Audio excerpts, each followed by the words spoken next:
generosity, her curiosity, and her care, and also her faith as a Baha'i that really guides a lot of the work that she does and really strengthens her commitment to justice and community building.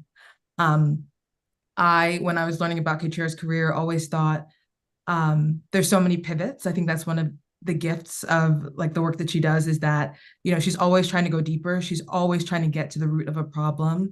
And if you listen to the first episode, you'll hear kind of that journey a little more clearly. And I think it's incredible that curiosity brought her not only from medicine, but into storytelling, into narrative work, that her trying to get deeper and deeper into the problem of justice led her into podcasting, into our ears, into media, something that she's always cultivated and encouraged in me. And a lot about this podcast is this idea that mothers through midwifery get to rebirth themselves, that, parenting is a new chapter of life. And I think it has been incredible to get to work with Kaitira on this project and get to see her rebirth herself as something I've always known that she is, which is an artist and as a storyteller.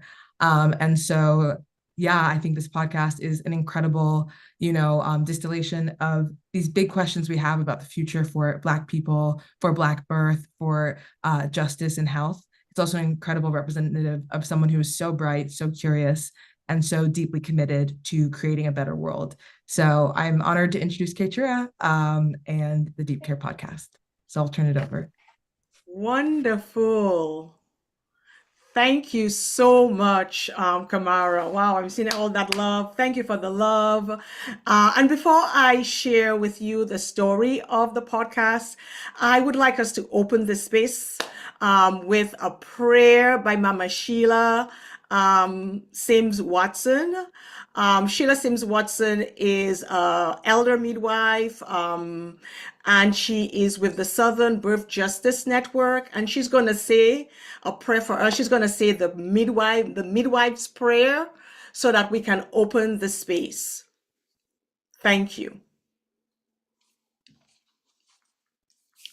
Greetings. Thank you, Katora. I'm so happy to be here. It is the Black midwife prayer, right? And just a little preface, it's rooted in traditions of spiritual, ancestral, and communal wisdom. At the National Black Midwives Alliance, when we open our meetings, we open our meetings with the Black midwife prayer. So I'm going to go ahead and start. The Black Granny Midwives Prayer from the Southern Lay Midwives as Ritual Specialties, written by Molly Dougherty in Mississippi in the 1920s. Almighty God, our Heavenly Father, the author and finisher of our lives, we give thee thanks for health and strength and all the joys of life. We pray that thou wouldst bless the mothers and fathers everywhere. Make them more loving in hearts and more Christ-like in the things they say and do. Guide us in this meeting, and may it be the means of preparing midwives to render service more pleasing to thee and more acceptable to our fellow man. May thy will be done and thy kingdom come everywhere. And when our work on earth is done, grant that we may enter the building of God, the house made of no hands, eternal in the heavens, in the Lord's name. Amen. Amen. Thank you so much.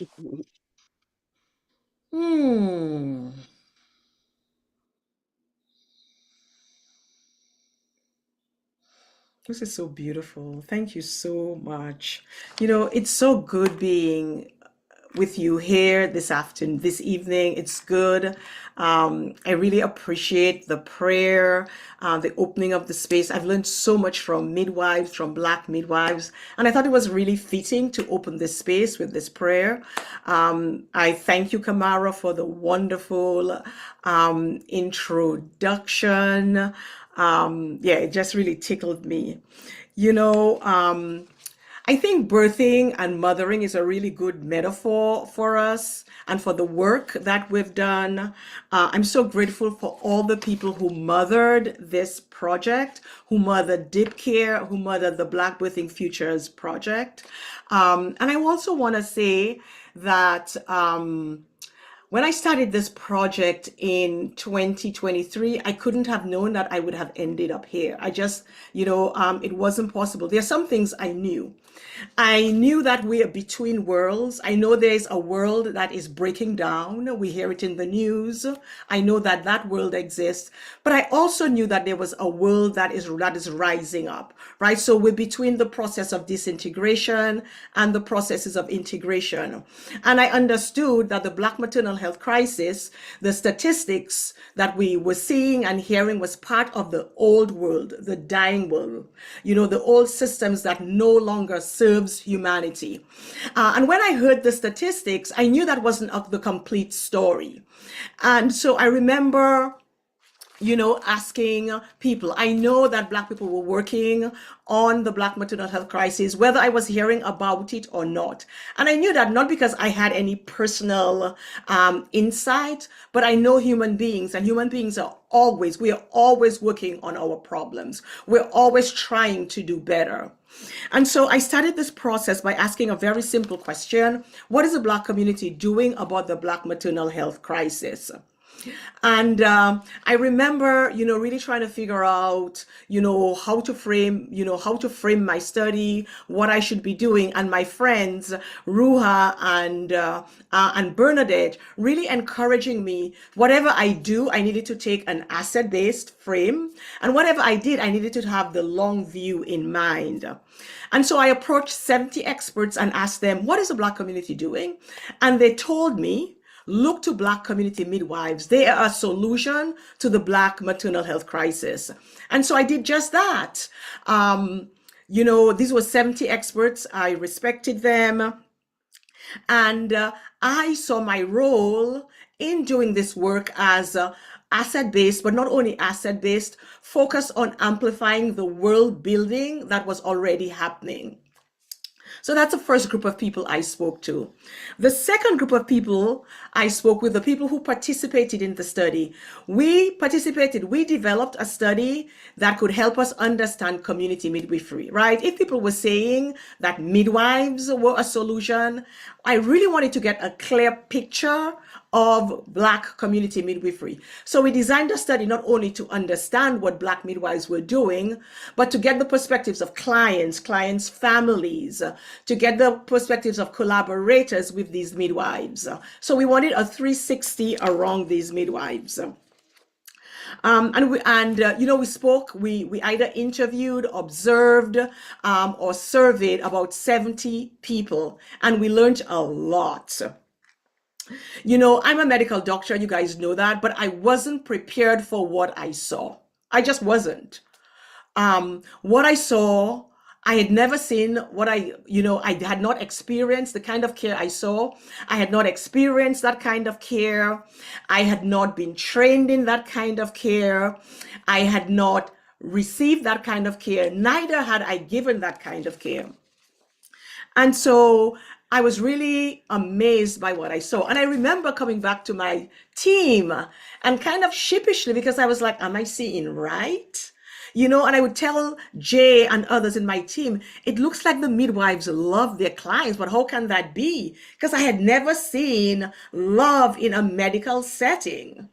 And frankly, and because of the design we had me observing, and we had people speaking their experiences. We have what in research is called triangulation. When you're getting the same message from different distinct points, then, that's pretty solid.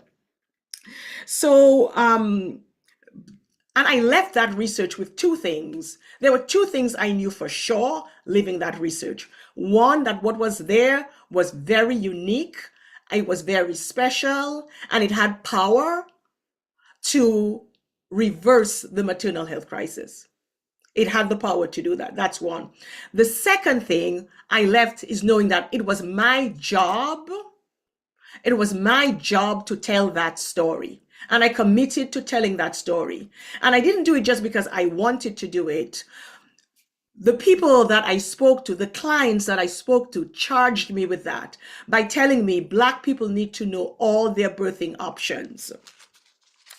Yeah, and I also want to thank, I want to turn my attention now to thanking the Deep Care family. But before I do that, I want to give you a quick sense of the Deep Care. Deep Care follows 3 protagonists, midwives, and their clients. Because they are helping Black people have better births. And so we deal with prenatal care, we deal with birth, we deal with postpartum care, but we also deal with dreams. And we situate ourselves in the year 2050. And we situate ourselves in the year 2050 because birth center equity is advancing the beloved birth 50 by 50 goal that by the year 2050, midwives will support 50% of births in the United States. And, that's a big goal. That's an important goal. And that is a noteworthy goal. And that's a goal that we've personally committed ourselves to. So in terms of thanking the Deep Care family, I want to thank the team members, Kamara, Aaron, Sally Beauvais, Brie Evans, Keturah Felix, Gabrielle Horton, Jay Mawuli, Maria Jose Owens Fajardo, Keisha Pollock Porter, Kimberly Pothmont, and Danielle Rinaldi. The midwives who participated in our study, and I think we have 5 of them here. Well, 4 of them here with us: Kim Homer, Kimberly Durden, Kim O'Neilly, Asasia Wilson. Ezine Dawson could not be here with us. And midwife Sheila Sims participated in the study. The clients: AJ, Brittany Murray, Joya Luis, Monica Dorsey, SL in Florida, and WD in Kansas City. We want to thank our funders. Money is always good, but I believe in you, money is the best kind of money to get. And so we want to thank our funders, the Commonwealth Fund, the Robert Wood Johnson Foundation, and the Wagner Foundation. We also want to thank our partners, Grio's Beat, John Hopkins, PRX, the Southern Birth Justice Network, and Birth Center Equity. Our advisors, we want to thank them: Chinmayi, Julie Quiros, Allegra Hill, Dr. Heather Skins, and Van Newkirk. So to all the people who helped birth this is all a mothering role, I say thank you, and I will pass it on to Leslie Welch. Good evening, everyone. It is my honor to be here with you. And what I have to share with you this evening is a poem from my new debut poetry book called Awaken Love. The poem I'm going to share is called Descendants, and then I have a short visualization practice that I will share. So here we go. And I'm going to put my glasses on, y'all. I'm sorry. All right. Descendants. Today we reap the harvest of yesterday's tainted soils, blood, hate, willful blindness. Rains rush in to reveal the holes in the roof of the house that capitalism and supremacy built. Winds rip away illusions of all right, lift up the absurdity of that's just the way it is, thinking of individualistic as any way to be. Let your heart take courage. Resist, open, and see. Resist the urge to plug and patch and catch rain to water the same gnarly soil surrounding a sordid house. Open the doors, the windows, the basement, the cellar, the attic, the bowels. Break open your heart and let rain wash you free. See me in your soul. Look behind and beyond cloudy eyes because the light is coming. The promise of a new harvest, the making of a new house. We can always be made new. Be new and believe. Be new and build. Dream and create like my first breath depends on you. Plant mustard seeds in fresh earth. like my life and the lives of my children's children matter. Believe you are the way, the truth, and the light. They say wisdom often gathers in low places. Build a bridge from the inside out, from your nightmares undone to your grandest dreams for me, for us, for them. We are meant to survive. I will exist. I will exist because you resist, you open, you see, you become, you believe, and you build. Blessed are those who believe without seeing. You are the architects of generations of tomorrows. Give up and I die. They die and we die again and again. But love and I live. Love, a redemptive, unwavering love. And I live, they live, we live. Descendants. Thank you. Thank you, thank you. And thank you so much for the love in the chat. So now I'm going to share with you an embodied practice offering that is an adaptation of an offering by my friend and colleague, Julie Coraz, that she shared at the Promise Beloved Birth 50 by 50 Nexus Gathering. And I'll introduce it to you by sharing that in her book called Who We Are Becoming, the courage, wisdom, and aloha we need in a time place of collapse, Zen master and former Hawaii state legislator Norma Wong writes, being present is a great thing. In the tournament of life, one must be present to win. However, being present isn't enough. Not in a time place on the precipice of devolution. We are called to be conscious, to be awakened to our inner wisdom, to the part of us that knows. And to be conscious, we face forward while knowing that which preceded us. And it encompasses, consciousness encompasses that which has been, that which is, and that which will be. Right? So in that vein, I invite you to position yourself comfortably, whatever that means for you in this moment. And I invite you to take 3 deep, big breaths at your own pace. And as you breathe, I invite you to picture a person from the past who gives you strength. This can be a blood ancestor. It can be an ancestor in spirit. It can be an ancestor you knew or an ancestor in history.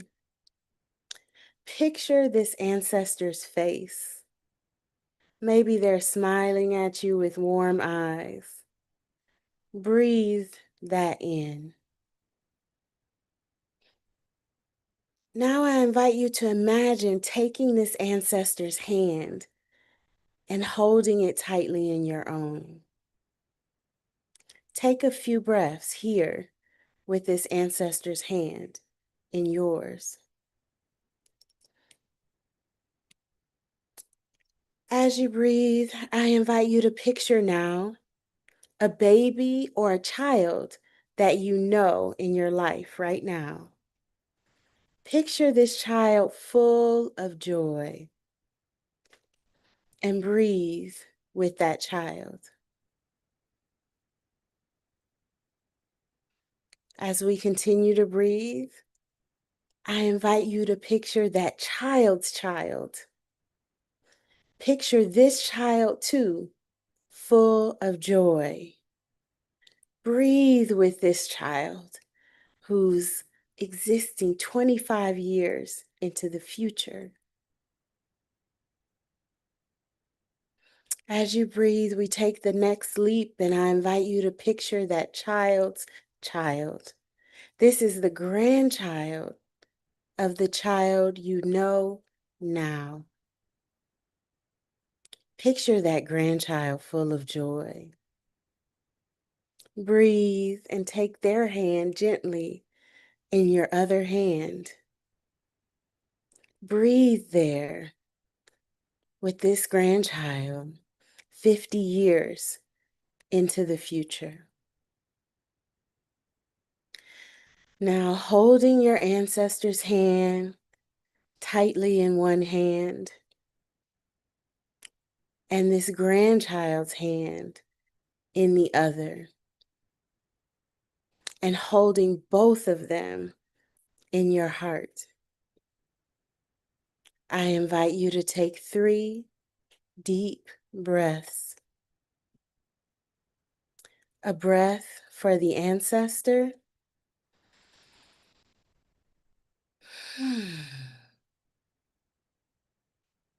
A breath for the grandchild.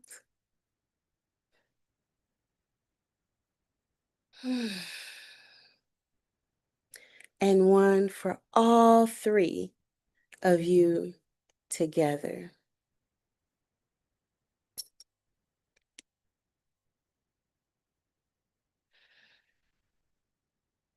And as we come back to ourselves as a group, take a moment just to reflect on how this felt. And if you feel comfortable, use the chat. How do you feel in your body? How do you feel in your heart? And how does this relate to your presence here on this Zoom and how you are poised to experience the Deep Care podcast? Thank you.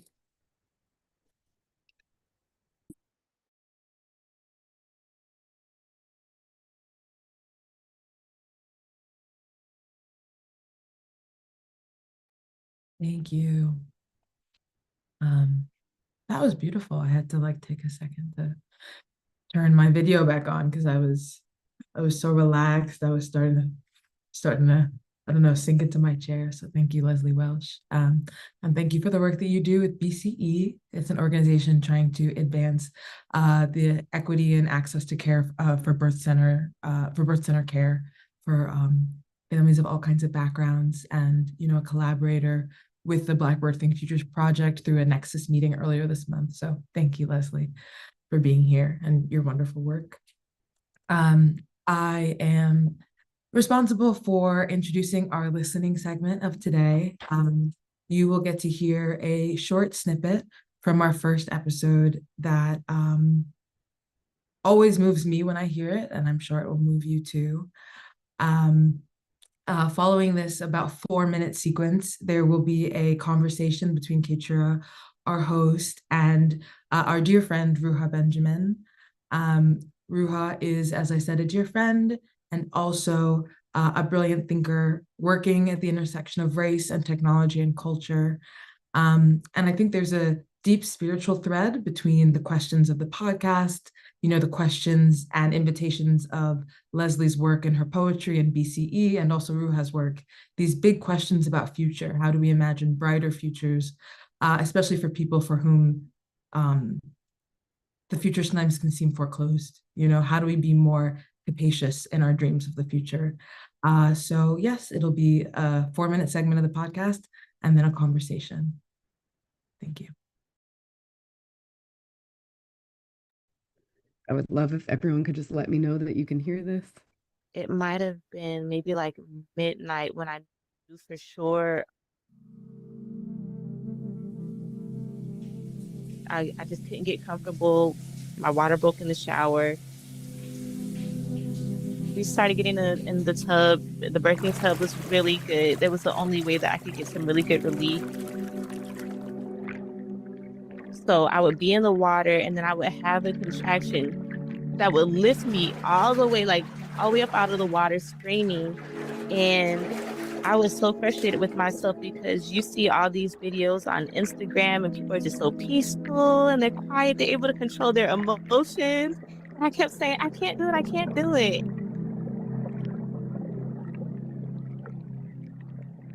This was Brittany Murray's 3rd birth. She was 37 and already had 2 kids. But this one was different. This time, she's doing it at home in Crawfordville, Florida, under the care of Kim Homer, her licensed midwife. And Kim, like, she had her mama voice on, and she's like, "What can't you do?" And I was like, "I can't like control myself. I don't like that I can't control myself."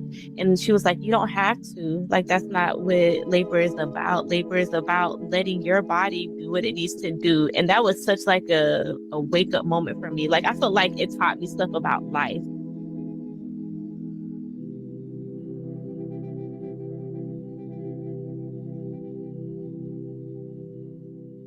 Brittany is a seasoned nurse. She has worked in hospitals and she has also given birth in them. But this was a whole new experience for her and for her family. My husband and my kids made me an affirmation audio. So it's like this music with binaural beats or whatever. And then like every couple of minutes, like he would say an affirmation.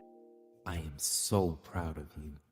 Or you would hear my son say an affirmation, like, "You can do it, Mama." Mama, you got this.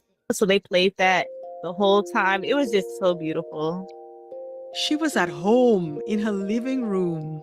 Her essential oil diffuser was filling the room with fragrance. She could feel her family's love. She was free to express the pain from the contractions of childbirth with Kim by her side. So I remember telling her at one point to please just cut my leg off. Super dramatic. Like, I was like, "I don't need it. Just cut it off. I don't need the leg." And then finally, I think it got to a point where my blood pressure started to get too low because I was in the warm water. So there was times that I had to get out. I did not like that. I ended up accidentally biting my husband's shoulder because I had a contraction when he was holding me.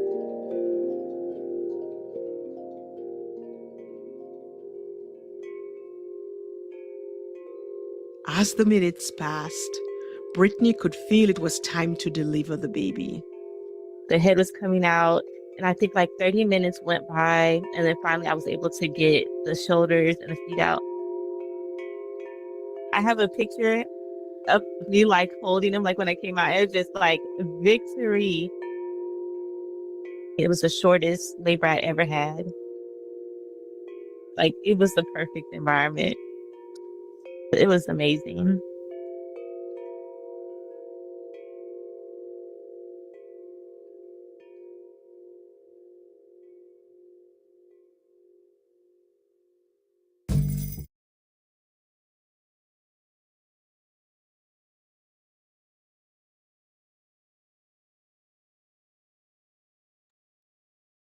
Wow. Following that listening, we wanted to ask before we get into the conversation for you to share what word, feeling, thought, image from Brittany's story is staying with you. Drop it in the chat and we'll read them out loud.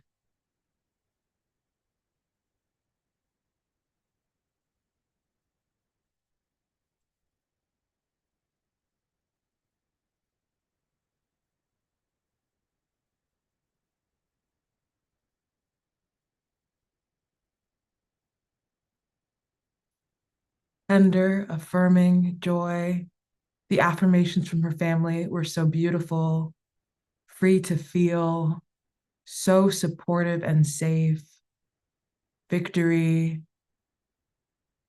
Her affirmations had me in tears. Yeah, me too. My eyes were watering. Yeah, and they Sally had a note. Those were the real affirmations that Brittany heard during her birth that she was generous enough to share with the team. And Brittany's here today, and I'm seeing a baby on the video screen, and I was looking at the baby and just feeling a lot. Support, feeling the love, free, vibrant, liberation, full of love. Again, I'm seeing support. Again, victory. Thank you guys for those words. I will turn it over to Keturah and Ruha. Thank you, Kamara. Can everyone hear me okay? Wonderful. All right. It is truly an honor to be part of this conversation. There's so many people's names who I love that I see as participants. One that I just want to honor because she was my midwife for my first birth on the call, and that is Mama Saran with Birth in the Tradition in Atlanta, Georgia. And in fact, I was just calculating that it was almost exactly 25 years ago. That baby that she caught is about to turn 25 in a couple weeks, which means that 25 years ago, I was getting off of my husband and I were getting broke college students getting off of a train, and she was picking us up from the train station to take us to her house for one of our last sessions together before the labor started. So I just want to honor that this is really a full circle moment, and Keturah and her brilliant work is really bringing and opening up this portal. And I think that's where I want to start, is just to acknowledge that what we just heard and what we're calling a podcast, y'all, is way more than a podcast. I feel like that word does not capture what exactly is happening here. You know, I think about the first word that popped to my mind when I heard the first episode, full episode, was that our sister, Keturah, is a griot, that the baton has been passed. And what we're experiencing is an ancient technology of storytelling, in which stories aren't just reflecting the world as it is, but really creating possibility. The stories that we tell matter. The facts about health disparities, birth inequities, the facts, the data aren't going to save us. We've been repeating those facts for decades now. And so just invoking that is not enough. And I think what we're witnessing with what we're calling a podcast is the craft of storytelling, and that it takes this entire team. It's a craft, it's an art. It's, you know, it's something that we have to hone. It's a technology that has the capacity to shift reality. So I just want to put that out there, that this little word podcast doesn't quite do it. So with that, let's get started in a very short exchange, and then I think we're gonna open things up. So I would love to hear my sister Keturah, some reflection on the process. You know, we're experiencing the endpoint, that clip, after many months and years of speaking with people, witnessing, observing. So we would love to hear what's the biggest takeaway from being part of this project in relationship to these stories. What surprised you? What's sticking with you? Yeah. So Rua, I want to answer your question, and I also want to invite the other people who participated in that. So if our team would sort of spotlight them, we're going to share, you know, I mean, look at Brittany Murray and look at the Murrays here with us. I mean, like, yeah, you guys want to hear from me, but look, hey, we have Kim Homer with us. We have Kimberly Durden. We may have Asasia Wilson. We may have Kim Homer. So all who are in the podcast, please come forward. But I'll get us started, and I'll be brief because I know we do not have a lot of time. And what we're doing is laying a foundation for ongoing conversation. So y'all, this is just the opening of something that will follow us. Hi, Joya. Good to see you.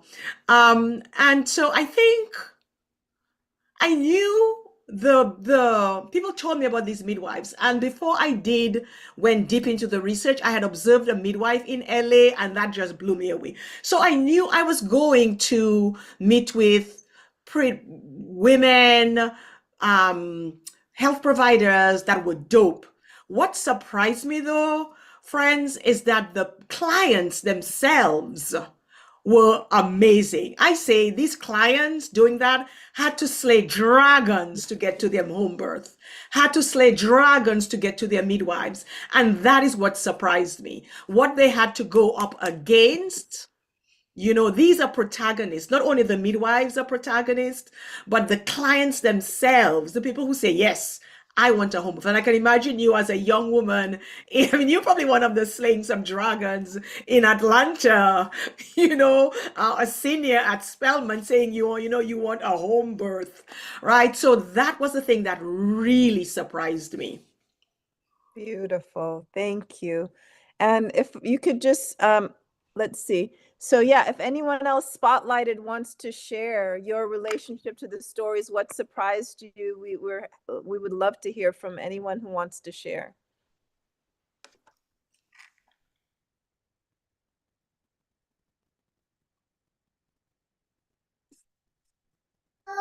Hi. Hi. Hi everybody. I feel like my biggest takeaway and from being a participant in this was being able to have my story. This is Jeremiah. Hey, Jeremiah. He was the baby that was a part of the interview. He's 2 years old now since he's been born at Kindred Space. My youngest is also here in the background. But baby. yes, this baby. My biggest takeaway was being able to share my story and my experience and having a platform where I was seen and heard and where my voice truly mattered and it was amplified. Yeah. So I really appreciated that because even moving forward, when I started doing like humanitarian work, as far as like birth work and volunteering for these different places and hearing other stories aside from my stories that I've heard from my family members about having traumatic birth experiences, it just made me want to be a part of this mission even more, to let others know that there is hope and you can have a beautiful birth story no matter how the outcome is. It's a possibility that you can be supported and you can make it out alive and well with the whole village behind you, ready to uplift you and hold you like Buzz Lightyear says, from infinity to beyond. Literally, just like a whole lot of love. So I really appreciate that. I love that. Yes. Anyone else want to share what surprised you? What your relationship to the stories?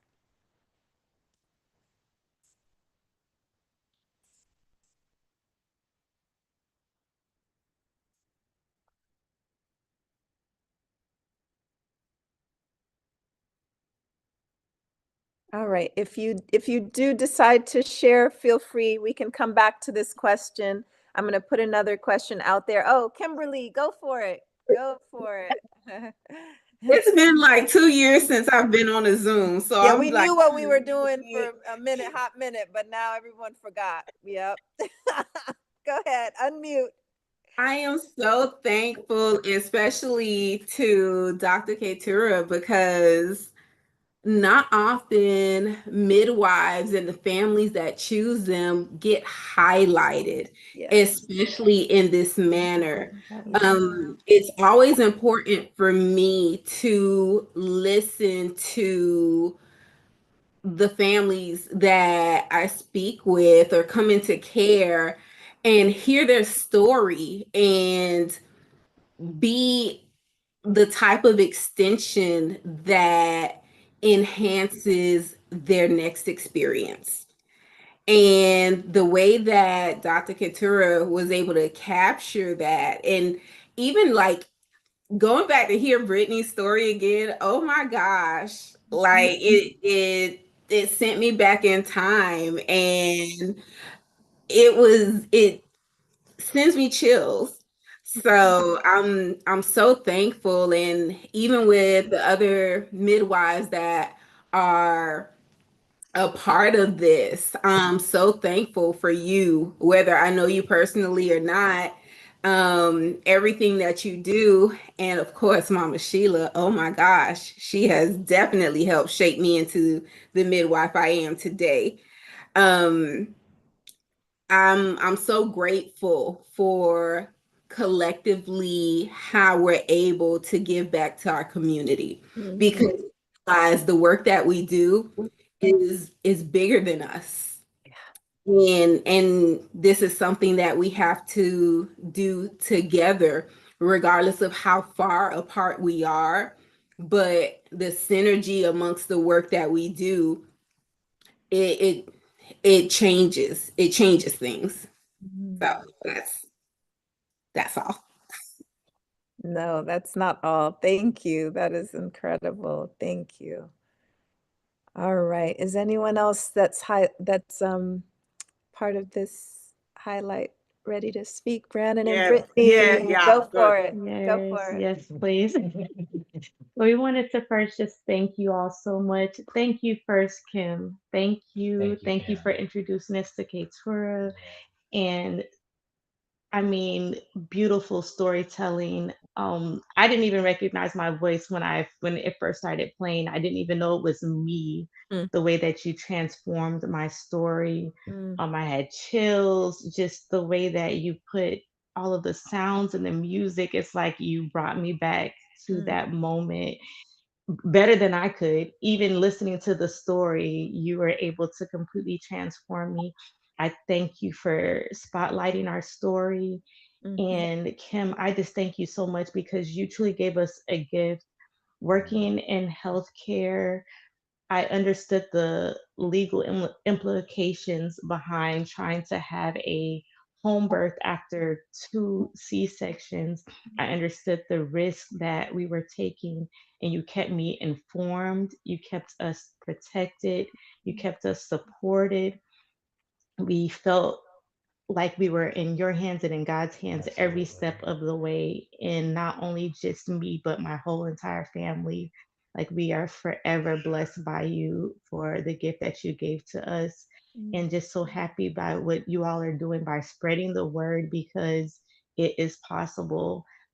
There's just so many things even going on now, people in litigation while they're in the labor room, just unnecessary things. So what you're doing and the awareness that you're spreading, it's life changing. It's much more than a podcast, and we are so honored to be a part of it. Thank you all so much.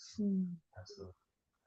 The only tidbit I would definitely add to it is my wife has definitely wanted to do a like birthing video like since inception of Lennox. That's the one you saw earlier on the video. And life's happening.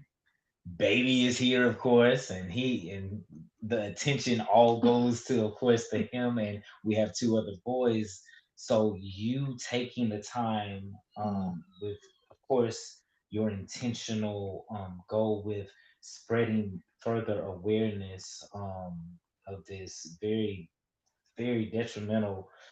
We couldn't have done Yeah, it better. we Couldn't couldn't have have done done it it. any You better. did So an I amazing. appreciate you Thank so you. much for um allowing us for Bree to share her thoughts, share her heart, and just shining light on this experience. Kim, you know I love you, girl. You know I love you so much. Like you kept us so grounded. Like I mean, if you ever want to do visuals too, we got pictures for days with how both of them Amazing. just warred and all, well, my part too. It Yeah. just we all in there just warring completely this magical and beautiful community. Yeah, this moment that is happening. And I don't look at my living room anyway. I mean, the same now anymore. It's just like this happened in here, you know. Yeah. So yeah, it's just it's a beautiful thing. And I thank you so much. Thank you. Thank you.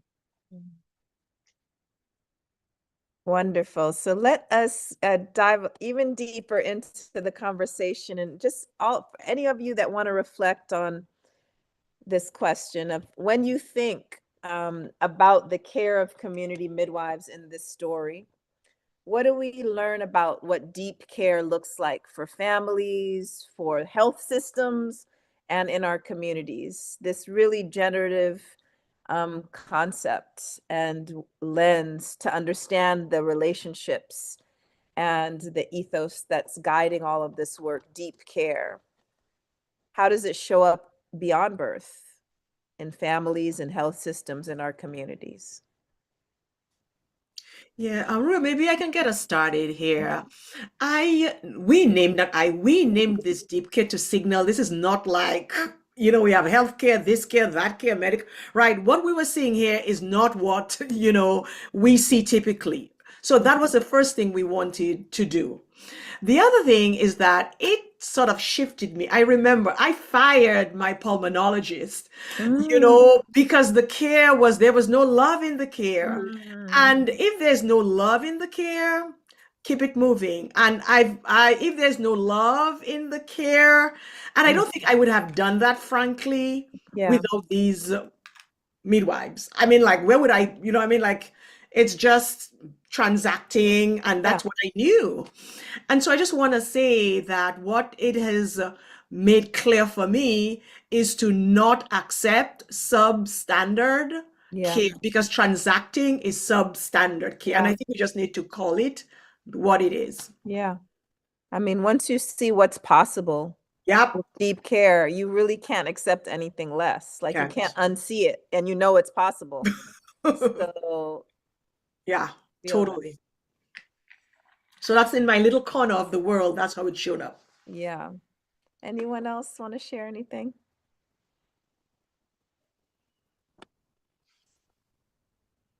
This is Jerry, and I love everything and everybody on here. Like, I can't even have words for the admiration, the joy, the gratitude I have for all of you who are part of this.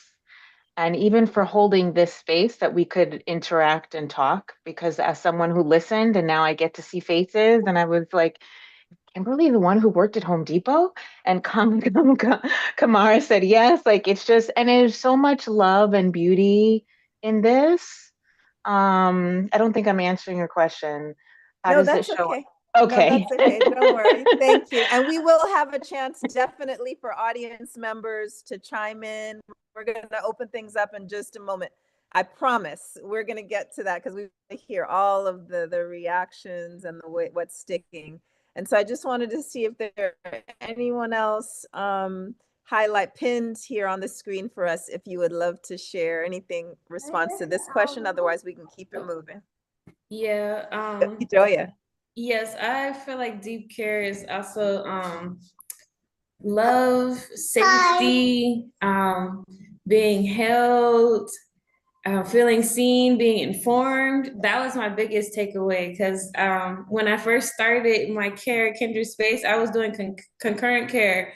And the biggest difference that I noticed was my OB was like very vague and more so trying to coerce me, it felt like, into making certain decisions, versus in midwifery care, I was being asked more open-ended questions and stuff, and being led down a path where I could make my own decisions. And if I was unsure, then I was informed about my different options and different things that I could do to make things better for me. And also just even offering me guidance on how to create a birth plan, because I had no idea like what that was, or I thought the plan was for birth was for me to just have the baby and that was it. Like, I didn't realize how much more went into it. So to have that type of guidance from my community was amazing. So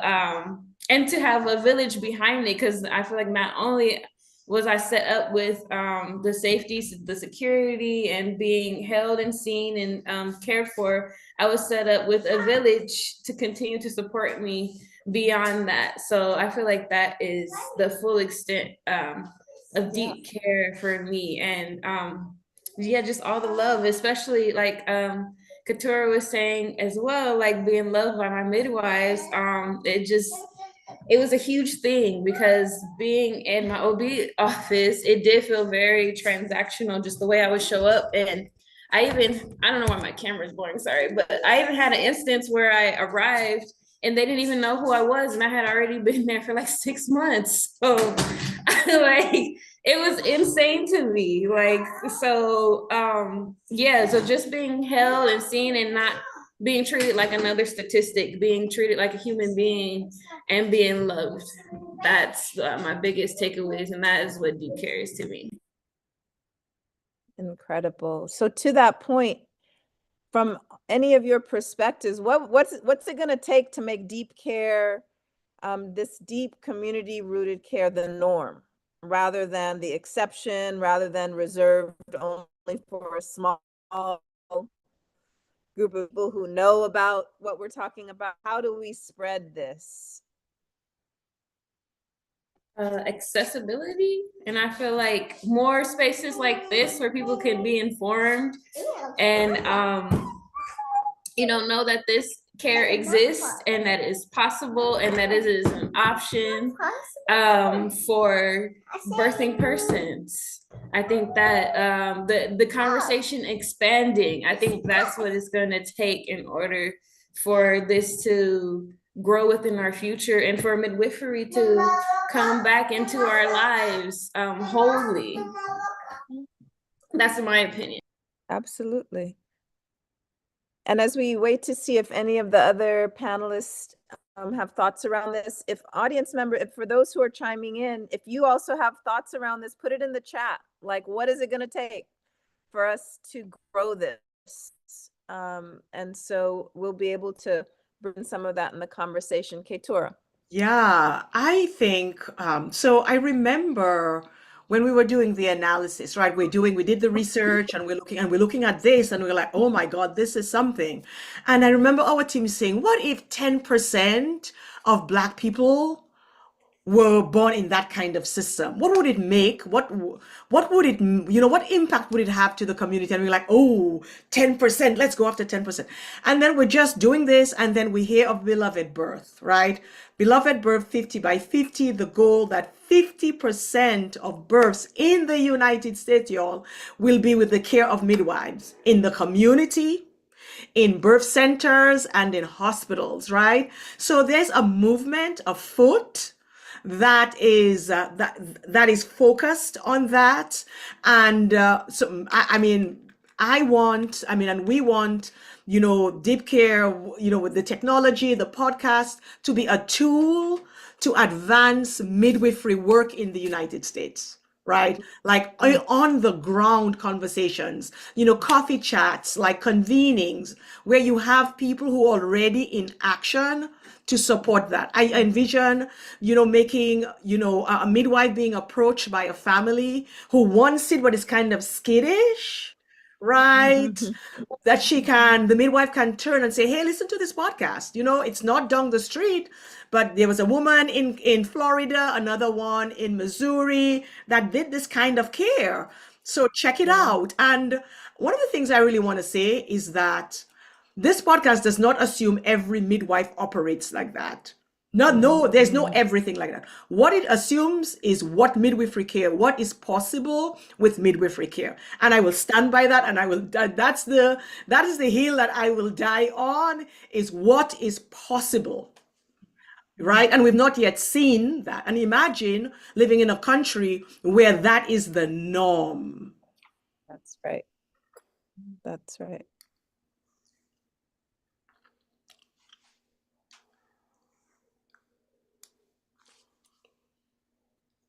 Yes, please, Kimberly.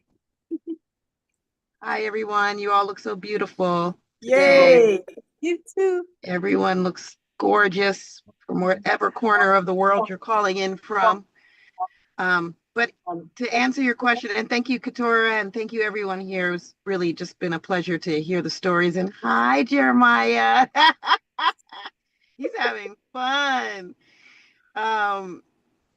One of the things that strikes me is that oftentimes when I'm sitting in meetings or going to advocacy groups and things of that nature, we're talking about how do we make midwifery care more accessible and how do we help more people know about it? And we do know that the huge barriers in our current systems that make it really difficult. And I just want people to remember that that's on purpose. Yes. Like, we are not. Yes. We got to really realize what's going on and understand what the mechanisms, what the machinations of the system. Like, when when I sit in groups and people say, why won't they help us get more midwives? I mean, this was the best day of my life, giving birth at home or at a birth center or in midwifery care in the hospital or whatever the case may be. It's like, you think that because it was so great for us, that everybody's going to want you to have that. But actually, because it's so empowering, because it changes your life, because it makes you realize who you really are, because it helps you step into the power that you're into, your birthright of power.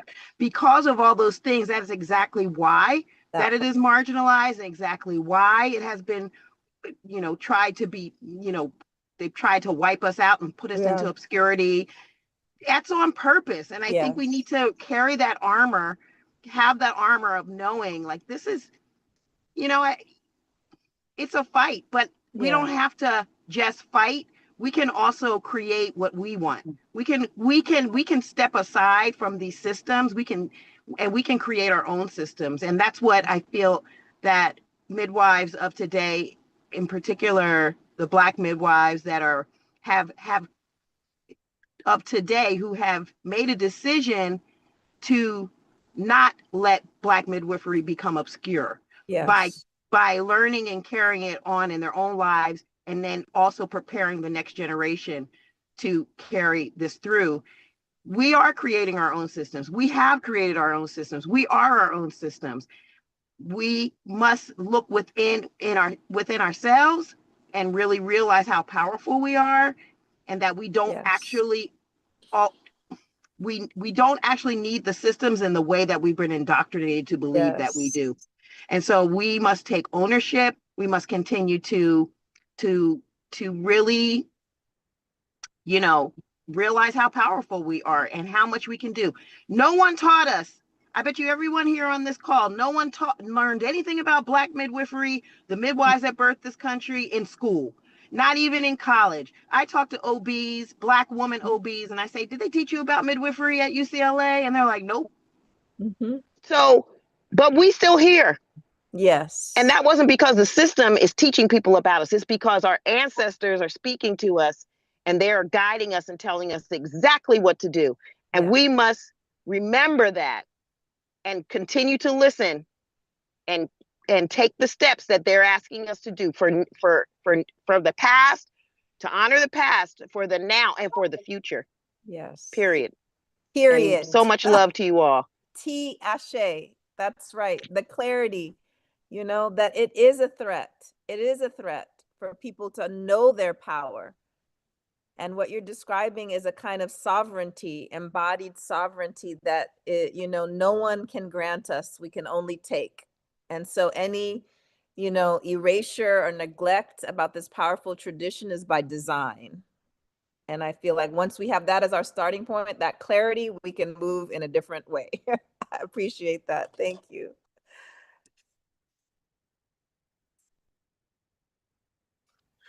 Ruha, I also want to say it's really important for us. Oh, one of the midwives, Kim Onele, is coming, joining us. It's really important for us to put our energy where things are working, and in community midwifery. Like, right, energy, attention follows energy. Energy follows attention. And so if we in our community can put our attention, describing the problem, having a frame is important, but putting our energy behind, just to double click on what Kimberly Durden said, if we can put our energy behind these midwives, these birth workers who are in the community, right? I saw a very different model in the community than I saw in the hospital system. In the community, the family is the sun, and the midwives and other birth workers orbit these families. In the convent, in what I was trending, the clinician is the sun. Like, come to me, adore me, bow down before me, right? That's based on my schedule. Yeah. Based on my schedule. That's a very, very different model. And so I think we need to nurture these new, well, not new as in new, but these models of care, reclaiming these models of care and nurturing these models of care in small and big ways, because we all can. Yes, we definitely can. So I'm going to pose one last question for our panel, and then everyone else start thinking of your questions. You can drop them in the chat. You can raise your hand. You can also answer this question too. So it's up to you. I would love everyone to imagine a world built around the wisdom of community midwives. Look like and feel like by the year 2050. Imagination.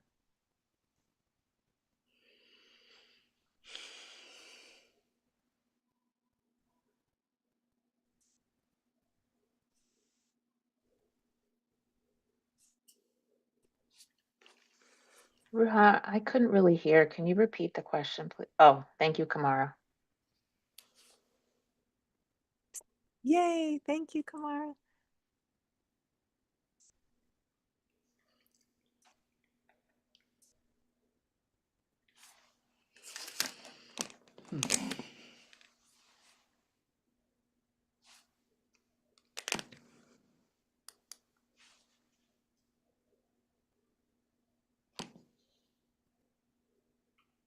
Mm-hmm. Yeah. Oh, I can share. Okay, and now that I couldn't hear either, my kids were in the background, but I'm glad it's in the chat so I could revisit the question. By the year 2050, I would hope that they would look like, I'm looking forward to them looking like more births being empowered, safe, less traumatic, little to no interventions, births being sacred, spiritual, holistic, and little to no mortalities as well. Like the biggest thing, like that issue being fixed, and healthcare being a place where Black birthing persons can feel safe and held and seen. Because there are more loving and caring midwives around, and midwifery care is more ingrained into society and not being like a thing that's gate kept. Like, for example, speaking to my own experience, because I felt like it was hard to finally find kindred space when I was looking them up, and there were a lot of birthing centers when I was trying to go down this route, because knowing what everyone had been through in my family, like how traumatic it was in the hospital, I just knew that just was not the path I wanted to take. And I was being like, it felt like redlined by my address because I lived in South LA, and they were saying that they had no care available for me, even though I could pay for it. They could not care for me because of I was outside of the zip code and different things of that nature. So at first it was discouraging until I prayed on it again, and I was divinely guided to Kindred Space LA. So with that being said, I'm hoping that it would be easier in the future for more Black birthing persons to come across midwifery care, and them not be discouraged. And I'm happy that this is here, because someone spoke to it earlier. I don't remember who, but like, if I think it was you, Katura, how if they're on the fence about midwifery care, they can see this and they can get they can be a little more hopeful. And like she was explaining, not every midwife is as caring and as loving, because I've also heard stories where people haven't had the best care in midwifery care as well, unfortunately. But at least that they know that it's not all bad out there, and there would be someone and somewhere who would be the best care for them and their family and their future. Wonderful. So be it, see to it, as Octavia Butler would say.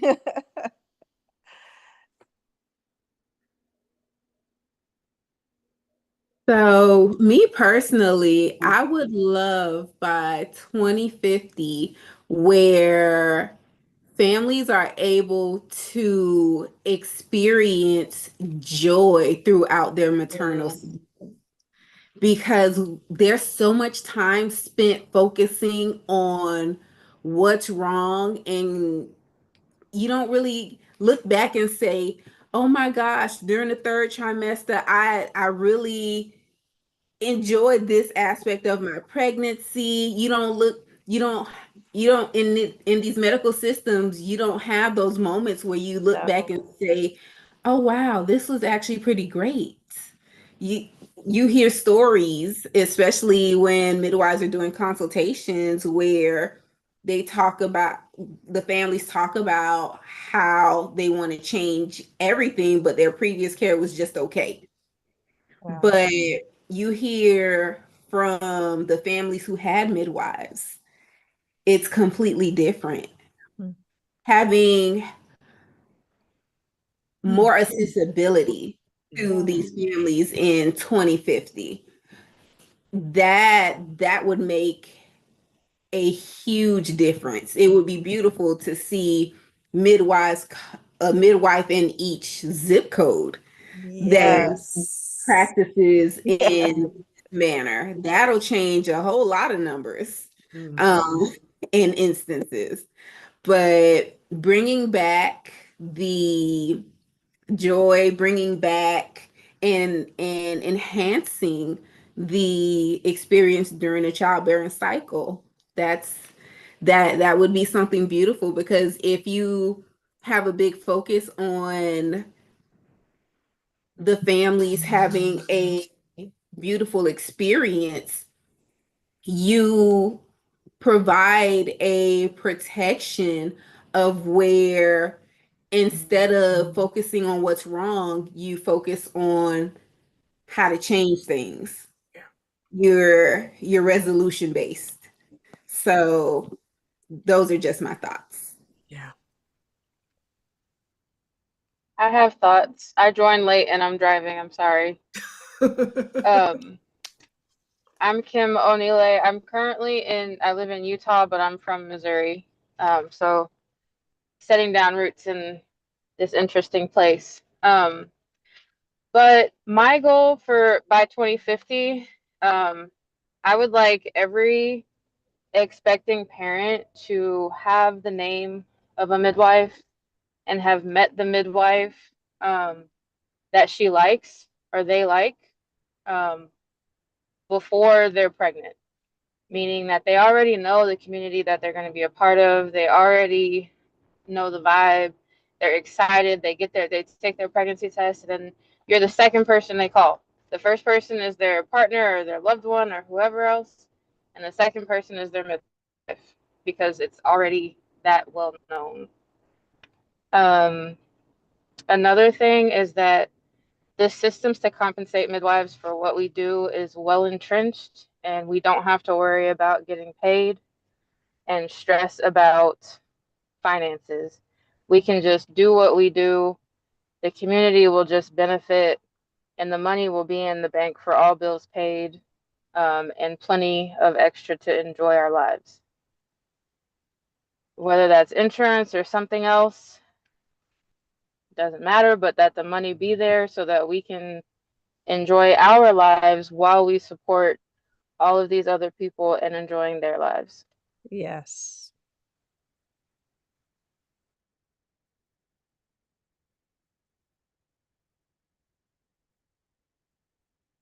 Thank you, Kimberly, for sharing that.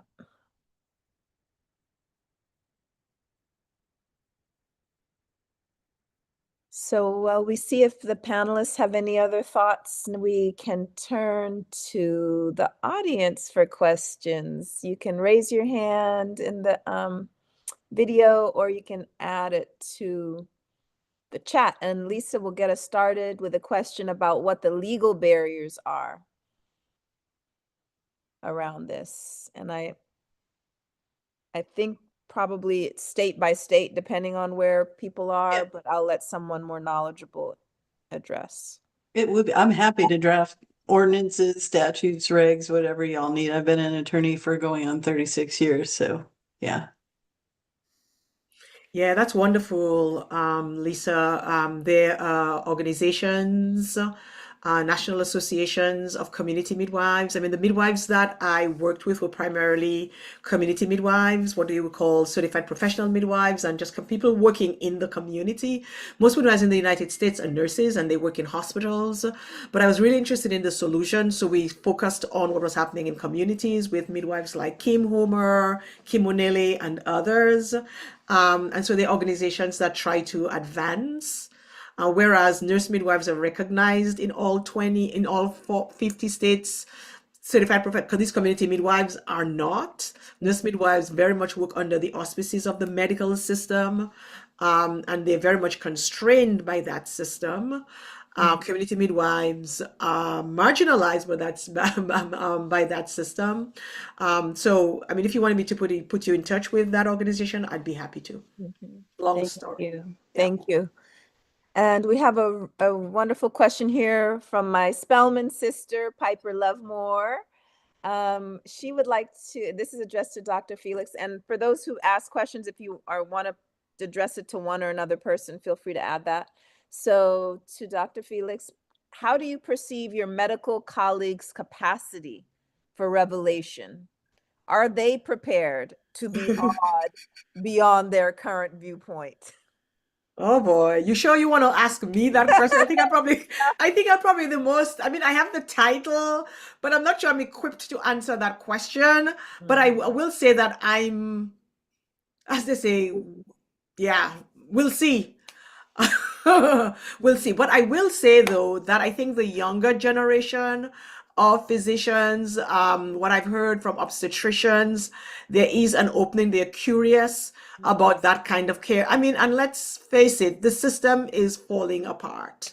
The system is breaking down. So I think in that context, there is room for new conversations. I really believe so.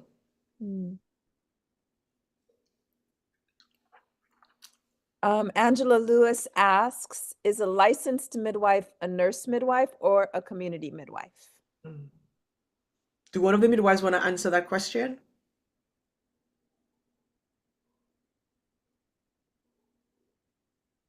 Or maybe just distinguish between the Okay, cool. titles Right.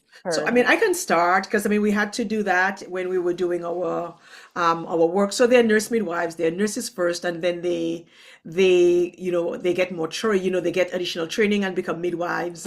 Then there's what is called direct entry midwives, and this direct entry midwives are midwives that they either go through school and then they take a certification exam, or they go through an apprenticeship and take a certifying exam. They're also what is called lay midwives and traditional midwives.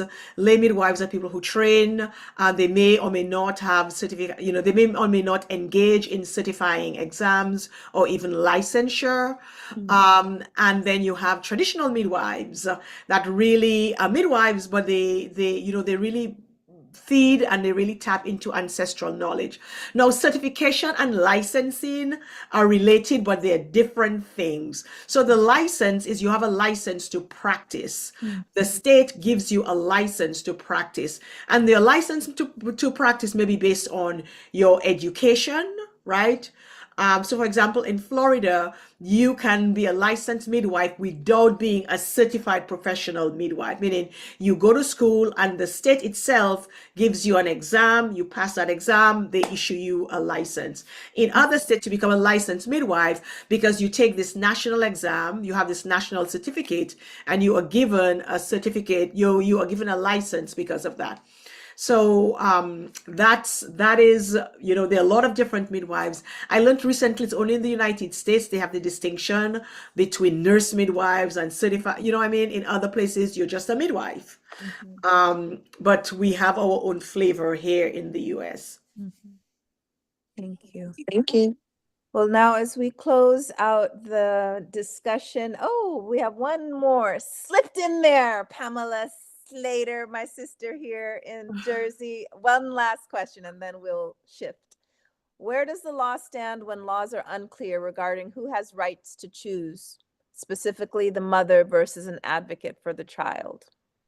That's a tough one. Maybe we'll address that. I can answer you. Okay. She's my girlfriend too. So we have Yeah. a lot of our friends. Yeah. Our sister friends are here and family Yes. here. So I want to say thank you. Yes. So we'll chat about that. I just want to close this round by, really encouraging us to hold on to our radical imagination around midwifery.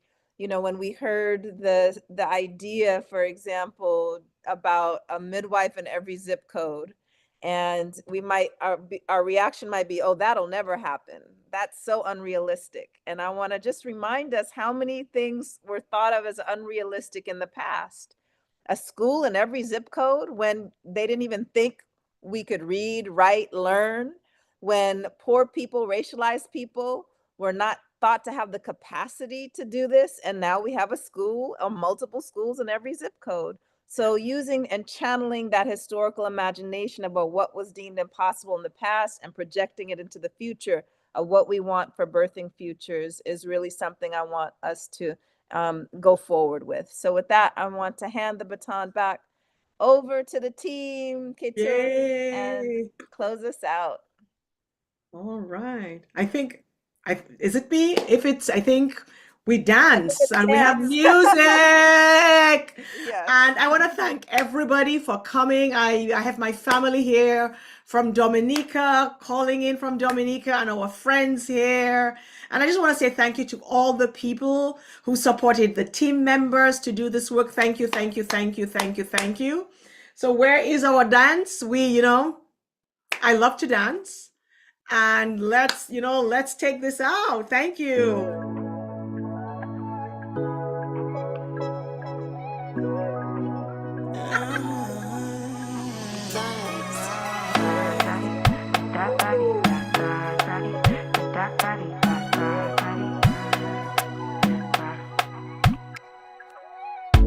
Sabi girl no dey too like talk. Animals dey in human form. Body man nobody like walk, but you must hustle if you want job. E no finish dem wan fight us. If dem dey run dem no fit catch up. I know dey form say I too righteous. No con dey form say you too like us. Me no get the time for the hate and the bad energy. Got my mind on my money. Make you dance like broccoli. Steady green like broccoli. Steady on my grind, oh yeah, what they want telling me could deny my fantasy. They want to check if my tap ain't no wrong.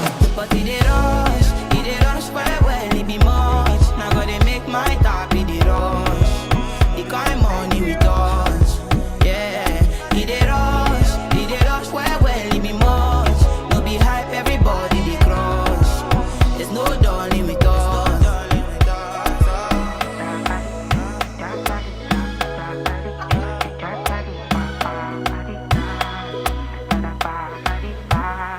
You fool me jackpata, I dey go Ghana.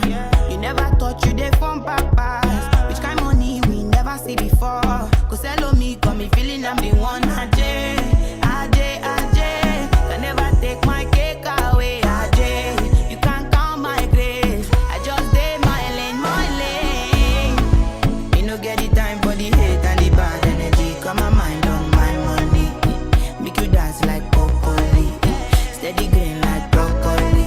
Steady on my grind, oh yeah, what they want telling me could deny my fantasy. They want to check if my tap ain't no wrong.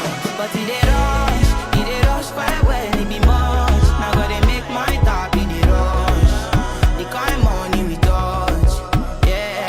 It dey rush quite well, it be much. No be hype, everybody dey crush. There's no darling with us. Cause it dey rush quite well, it be much. Now gotta make my tap it dey rush. The kind money